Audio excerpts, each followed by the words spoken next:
Kerala box ഓഫീസിൽ കുറഞ്ഞ ദിവസം കൊണ്ട് 50 കോടി ക്ലബിൽ കയറിയ സിനിമകൾ ഏതൊക്കെയെന്ന് നോക്കാം. അതിൽ 10ാം സ്ഥാനത്ത് വരുന്ന സിനിമ ആവേശം മൂവിയാണ്. സിനിമ 15 ദിവസം കൊണ്ടാണ് കേരള ബോക്സ് ഓഫീസിൽ നിന്നും 50 കോടി ക്ലബിൽ കയറിയത്.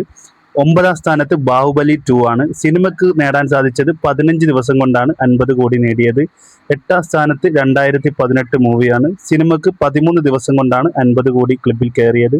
7ാം സ്ഥാനത്ത് ആടുജീവിതം മൂവിയാണ്. സിനിമക്ക് 12 ദിവസം കൊണ്ടാണ് 50 കോടി ക്ലബിൽ കയറാൻ സാധിച്ചത്. സ്ഥാനത്ത് സർവമായ മൂവിയാണ്. സിനിമ 11 ദിവസം കൊണ്ടാണ് 50 കോടി ക്ലബിൽ കയറിയത്. സിനിമ ഇപ്പോഴും തിയേറ്ററുകളിൽ മുന്നേറുകയാണ്.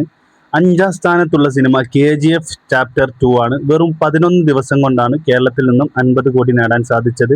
4ാം സ്ഥാനത്തുള്ളത് ലോക ചാപ്റ്റർ 1 ആണ്. 10 ദിവസം കൊണ്ടാണ് സിനിമക്ക് 50 കോടി നേടാൻ സാധിച്ചത്. 3ാം സ്ഥാനത്ത് ലിയോ മൂവിയാണ്. സിനിമ 10 ദിവസം കൊണ്ടാണ് കേരളത്തിൽ നിന്നും 50 കോടി നേടാൻ സാധിച്ചത്.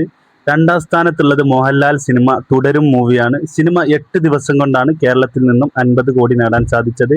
1ാം സ്ഥാനമുള്ളത് മോഹൻലാൽ മൂവി തന്നെയാണ്, എമ്പുരാൻ മൂവി. വെറും 5 ദിവസം കൊണ്ടാണ് 50 കോടി ക്ലബിൽ കയറി.